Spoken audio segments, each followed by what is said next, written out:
Fangs, jaws, tentacles, sharp beaks. This is what Earth was like millions of years ago. It was a world of dangerous predators and cold-blooded killers. But could a human survive in the prehistoric jungle?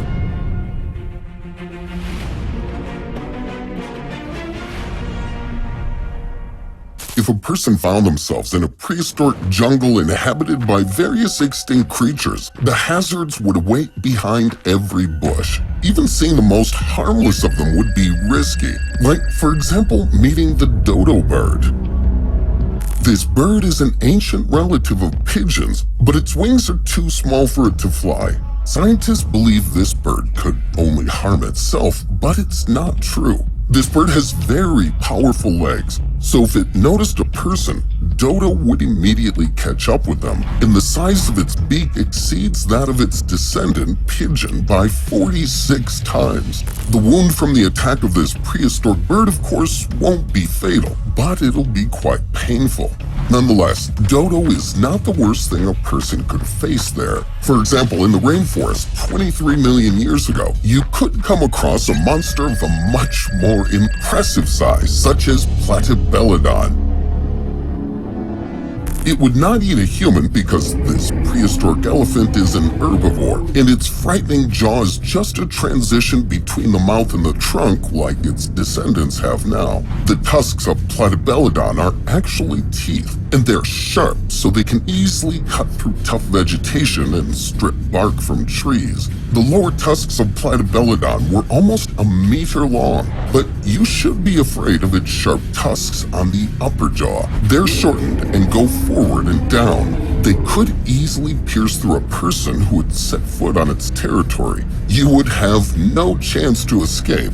But the most terrible thing about the prehistoric forest is that there's a new danger everywhere you go. For example, these thickets could be a lair of the most giant monkey ever to exist, Gigantopithecus.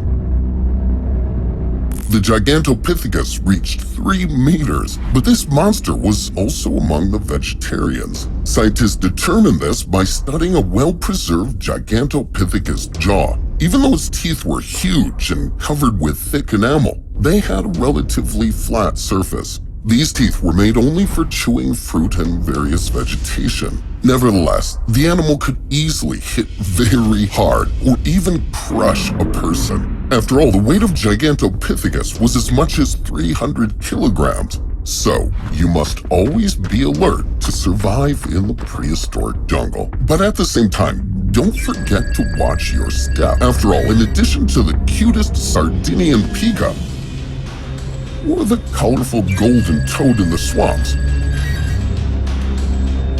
you could stumble upon someone really scary.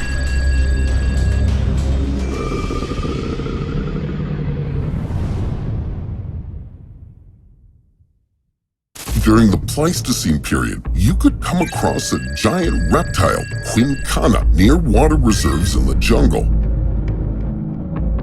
A person doesn't even need to try to run for their life. Unlike modern alligators forced to drag their belly along the ground, Quincana moved on straight legs. Besides, this prehistoric monster was almost 1.5 times longer than a Volkswagen Beetle.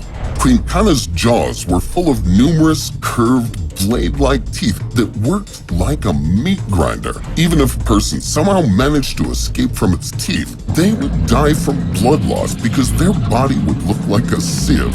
In the meantime, Quincana would just wait until the victim became too weak to run. The only way to escape is to climb a tree. But we can't be sure there won't be any short-faced bear in it.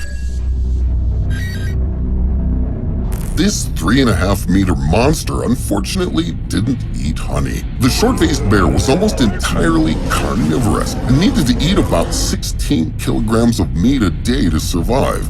So, one human being would be enough for 5 full meals. Although this animal's skull shape was more like a cat's one, the bear was definitely not that cute. Its fangs were massive and directed to different sides like a tiger's. Combined with powerful jaw muscles, it could bite pretty powerfully and deadly. With side teeth, it could cut not only human flesh, but also tendons with bones. Even if a person managed to escape from it, the short-faced bear was not the only hungry predator in this forest. If a human was in a place like this 3,000 years ago, they would definitely stumble upon the thylacine, the Tasmanian wolf. It was kind of like a dog with the habits of a wolf, the striped pattern of a tiger, as well as the tail and pouch of a kangaroo. With all this terrifying sight, the Tasmanian wolf still had a mouth that could open to 120 degrees, so its bite would be excruciating. The only way to escape was to run. Thylacine had a stiff and clumsy gait that prevented it from moving really fast, especially when you consider that it jumped on its hind legs like a kangaroo. The thylacine also tended to warn of its approach with a series of rapidly repeated throaty cough-like barks. The only one who could compete in the opening the mouth so widely contest with the thylacine was Gorgonops. Scientists believe that the grip of the Gorgonops' jaw could be over 90 degrees, but unlike the thylacine, Gorgonops was bigger and tall enough to look a person straight in the eye. And that's not it yet, as it could get up and run after the victim on its hind legs. In addition, Gorgonops was the first in the world to have saber-like teeth. Using them, it could bite from an ambush, and the leftovers of Gorgonops' dinner could be eaten by a meat-eater carrion that was known as Andrewsarchus. First, the fangs would cut into the meat, and then, with flat cheek teeth, it would crush the bones. But most often, it picked up the remains on the beaches along the coast. So to avoid getting caught by this scavenger, you just need to survive a fight with Gorgonops, a creature that could kill a person with even one bite. Although a quick death from the Gorgonops is not the worst option. After all, in the prehistoric jungle, some monsters love to kill slowly and especially painfully.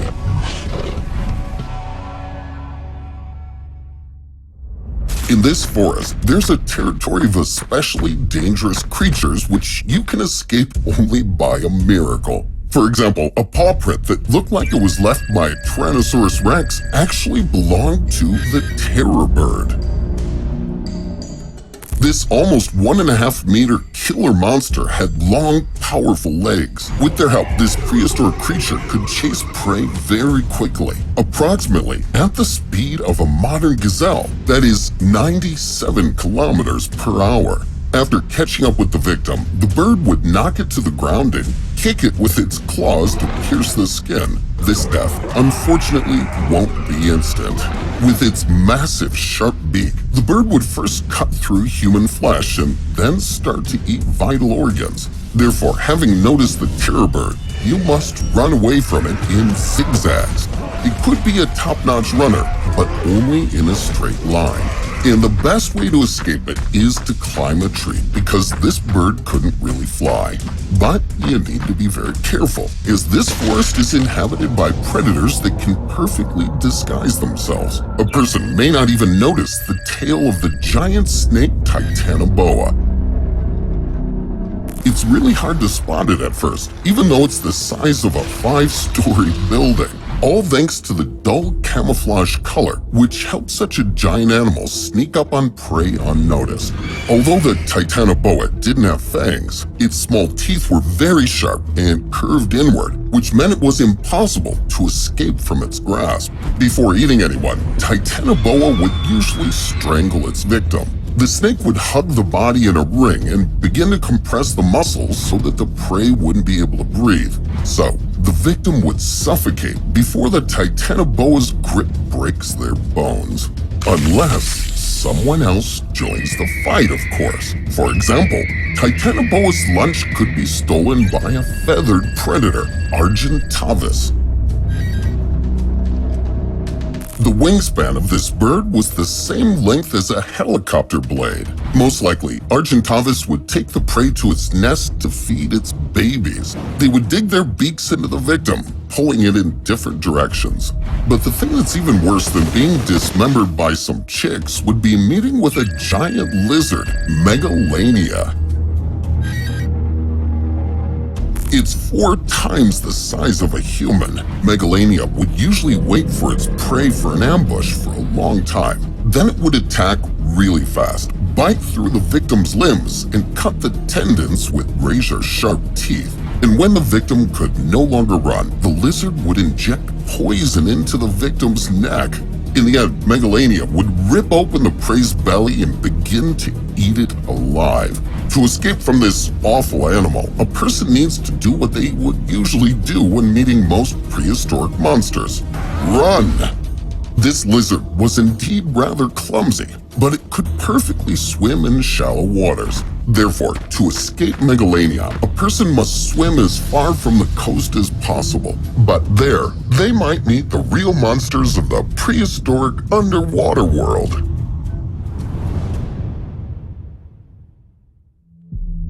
The first to notice a random human in the ocean would be the underwater monster called Anomalocaris, because its stalked eyes were equipped with thousands of lenses. This prehistoric shrimp was about the size of 6 modern giant tiger shrimps. It would follow its prey by swimming through the water with its undulating fins and large fan-like tail. If it saw a person, it would grab them with its spiked paws and dig into the flesh with its square-toothed mouth to tear them apart. Therefore, if a person noticed Anomalocaris before it noticed them, they would have some chance to escape. But in those prehistoric waters, there were much faster monsters. For example, the huge arthropod Jackalopterus. Its eyesight was no worse than that of Anomalocaris, which means that a person wouldn't have much time to escape. Jackalopterus could also move and maneuver easier and was indeed larger than a giant shrimp. It was the same size as a 3-seat inflatable boat, which is 2.5 meters long. But most importantly, it had some huge, powerful claws. Jackalopterus would use them to shred a person into small pieces before consuming their body. You can escape from it only by hiding in an underwater cave. But in the Paleozoic era, there were even scarier predators hunting in the ocean. For example, not just those average sharks, but sharks with a chainsaw instead of a jaw, like this Helicoprion. With its toothy whisk, it removed the scales from the fish and sawed the shells. But such a chainsaw made the shark a lousy swimmer and created a kind of turbulence in the water, thereby warning all the prey of a possible attack. But there was a monster with a lightning-fast reaction in that terrible place. It could instantly grab a human by the leg with its tentacles and drag them to the bottom. This is Camarasaurus, who always hunted from ambush. It was the size of a telephone pole, and it was impossible to escape the tenacious tentacles of that giant. At its core, there was something like the mouth, a hard keratin beak. It would pierce a person, even with a bulletproof vest. A toothed tongue would then emerge from the beak to tear the soft tissue. If this most dangerous mollusk of the underwater world caught a human, that would really be the end. The only one who could defeat Camarasaurus in a fight was Mosasauridae. Mosasauridae was 18 meters long, which is like 3 boats. Humans are basically too small for a Mosasauridae. Therefore, the main prey of this monster would be Camarasaurus. The facial bones of this giant underwater lizard were wide and powerful, attached to a massive skull. Such anatomical features allowed Mosasauridae to batter down their victims. At first, it would beat the mollusk with its muzzle, and only then did it start eating. The battle of 2 sea giants can create a whirlpool and drag everyone who gets too close to the bottom. So, as you can see, the chances of surviving for a human not only in the prehistoric jungle, but also in the ocean are non-existent. By